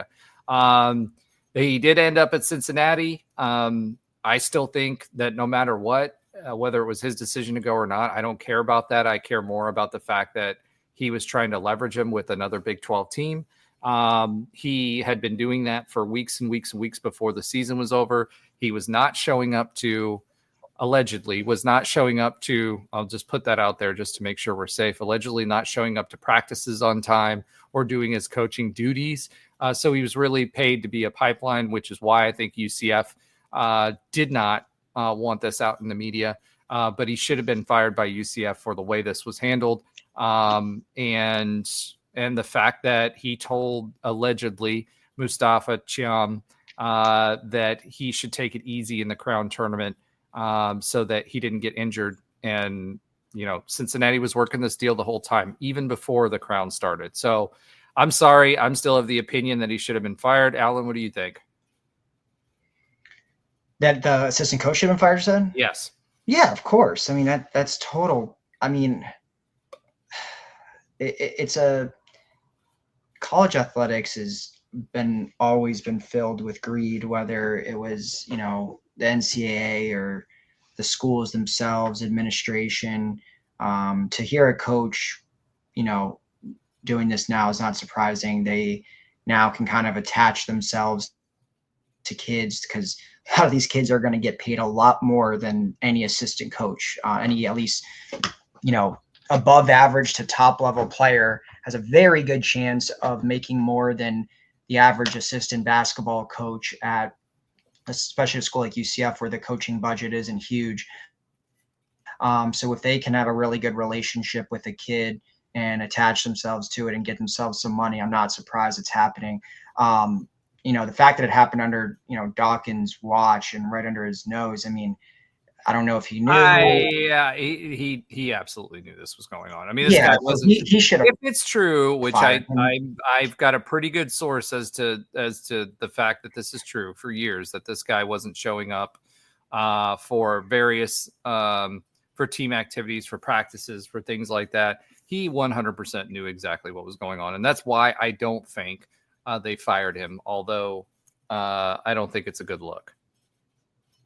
Yeah, it's not a good look, and he should have been fired. Dawkins should have taken action, and that's another kind of thing of we just talked about Terry. I mean, Terry obviously knew this too. You should know this, and that again starts with the leadership at the top. I mean, the head coach should have taken care of this, and the fact that also Chiam, if he did actually listen to that advice and take it easy is super lame. You should have.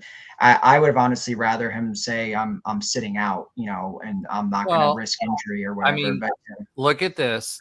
Ben during the Crown tournament said that Mustafa. One of the things that Mustafa is really good at is he has the ability to be athletic enough to get back on defense. And Ben actually pointed it out during the tournament that he was not doing that. He was like, I don't know what's going on. He's not doing that.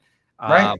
That goes to show you he was listening to that advice during that time, which is lame. And it's sad that that's where we're at, with, there's so many things wrong about college athletics. And I think prior to this NIL and transfer portal era, we knew that there was problems then, whether it was, kids, not being properly compensated and getting in trouble for the most ridiculous things. I mean, they can't make it. I mean, just like, the Donald De La Haye example, like stuff like that, where you can't make money off of YouTube. I mean, that was ridiculous. But now we've just swung so far to the other side where it's sad because look at the average Twitter, Instagram posts, all these things when you see these crazy transfer stories, like most people are saying, like, I'm losing interest in college sports. It's ruining it. And we all, if you like college sports, you're passionate about it. It's a passion that you love for the 3-4 months a year that it's around. And, someone like me, Alan, just because you don't watch it for the rest of the time doesn't mean it isn't around all year. It's just different sports. Okay, I'm talking about the sports that people are passionate about. If you're passionate about like college women's rowing, good for you. That's great. I don't know how prevalent the transfer portal is in those other sports. I'm talking about the sports that make the headlines. Let's just be honest. So football, basketball, baseball to a degree, really it's football and basketball. We know that. Look at the average coverage nationally of the other sports. It's not anywhere near as prevalent as those two. But the point being just like, it feels like it's just stuff like this is just the transition we've made to this new era has not gone smoothly, and it's really taken a lot of the charm and a lot of the likability out of it. Like, I'm all for guys getting paid, but it needs to just swing back to the middle where there's some sort of regulations, something that makes you got to keep college sports special, and it doesn't feel like it. There is some attempts to that because even some of the bigger schools are being hurt by it, right? And we'll talk about that Yeah. a little bit later, and you start to see the SEC standing up there with the Big 12 and Big 10 and all of them complaining about it, and we're at the power level versus where we were as far as the G6 is concerned. So that's another topic that we'll talk about this off season. Let's go ahead and finish this out. Great conversation. Thank you, Pit Stoner, for commenting and having dialogue with us. If everybody who's out there, tell your friends, make sure you're doing that. Shout out to UCF alum. He said, great show last week or the week before. And we appreciate you. Always a listener and commenter. And at Mike, who always communicates with us during the show. We appreciate it. It keeps the dialogue going and keeps us heading in the right direction. With that being said, let's go ahead and swiv it to Alan's oxymoronic stat of the week. I don't see one in the notes. Do you have one? I do. All right, let's do it. All right. So obviously, big news of the week is the draft. So I wanted to give a little bit of draft statistics. So RJ Harvey, running back, is not a position that UCF gets drafted to often historically. RJ is just the 6th running back in school history to be drafted, and the first since Storm Johnson in 2013. So that was crazy. About a 12-year gap since we had a running back. And it's so funny because we always talk about, especially from the Frost era on, how deep our running back rooms have been. I know we had smaller guys like an AK and all that, but the running back rooms were deep, and that's obviously not to put anyone down. Obviously, McCray's having a great career in the CFL and guys like that. But RJ is the first running back drafted since Storm, and he's the only running back in school history to be drafted in the 2nd round or higher. So Kevin Smith was drafted in the 3rd round. Latavius Murray is drafted in the 3rd round, but RJ is the only one in the 2nd round or higher. And the last time that UCF had an NFL all-pro player on offense was Latavius Murray in 2013. So maybe we get our next all-pro player in RJ Harvey. Also, RJ is the highest drafted player since Richie Grant went 40th overall in 2021. So first guy to go in the 2nd round since obviously Richie. Then kind of transitioning over to Mac McWilliams. Mac is actually the first defensive player drafted since Kalia Davis in 2022. So it's been all offense for the last 3 years. So finally get another guy on defense. Obviously the first DB drafted also since 2021. We had Richie Grant drafted, Aaron Robinson, and Tay Gowan.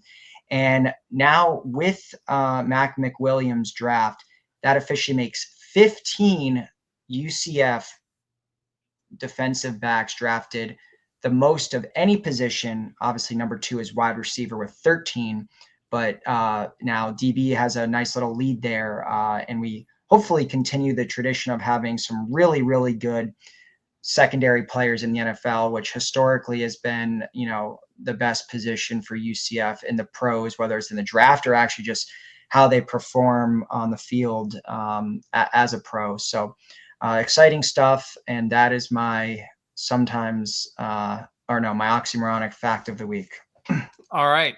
Several facts, and making up for the fact that we don't have Josh's sometimes funny fact of the week this week because Josh is not here. He's somewhere in Myrtle Beach partying it up in a high side. I don't know.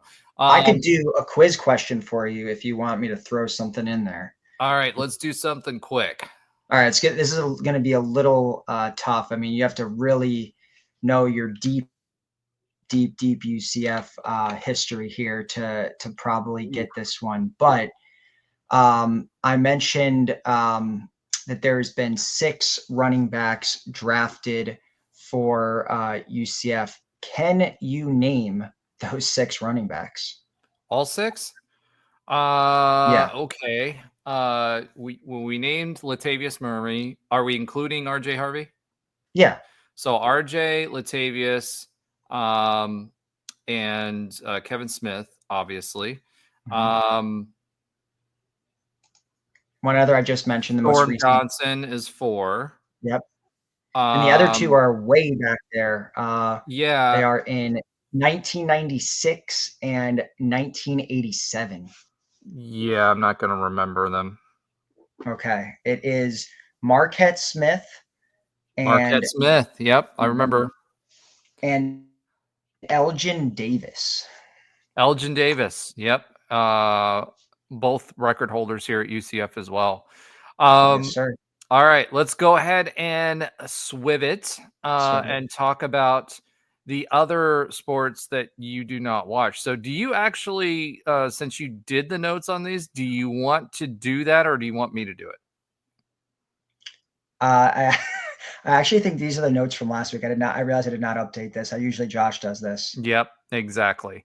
So let me start with this. I don't know if they're still number 18 because they lost the championship, but there is an update this week because men's tennis did finish out the season last week in the championship game, the Big 12 championship game. Unfortunately, did not win said Big 12 championship game, despite having beaten their opponent throughout the season. That being said, they are hosting for the second time in history. They are hosting the first and second rounds of the championship, the NCAA championship. And again, this is only the second time in history that we've done this. So that's super exciting. Women's tennis, we don't know where they're going to be yet as far as the NCAA tournament is concerned. But they will be in the tournament. I don't know where they're going to play yet. But that's an exciting team to watch as well. Softball we talked about earlier. They had the walk-off senior night, or not walk-off, the run rule senior night win against Houston, won that series. So that's exciting. And then, yes, number 25 rowing, they did place really, really well at the Longhorn Invite. So we talked a little bit about the head coach for UCF being a former coach at the Longhorns. We didn't know how they were going to place there because Texas is one of the highest rated. Number 2 Stanford was there. Number 22 Oklahoma was there. So that was a tough field for sure. But they wrapped up with 3 first place finishes, placed really, really well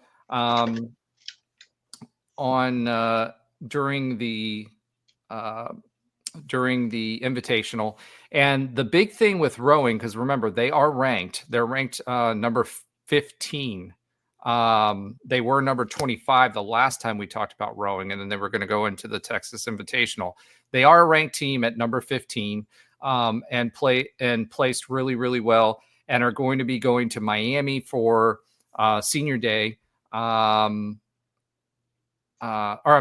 be at Lake Pickett for senior day to take on Miami next. So this team, again, we talked about how well rowing is doing this year. They went from number 25 to number 15 in the country. So this team has always hovered around that top 25 or been in the top 25, but I don't believe they've been that high yet.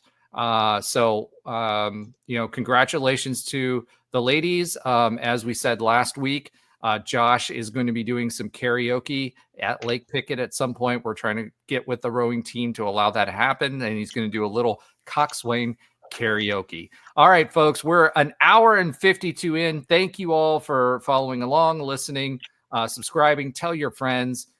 Make sure you interact with us on our socials, on X or Twitter. I still call it Twitter, IG, our comments. And look out for shorts because we will be posting shorts as we move along, whether it's Josh from a baseball game or it's cut-ups from the show. We appreciate all your support. Go Knights and charge on. Charge on, baby. This is where we talk random stuff because this is what Josh is supposed to be doing.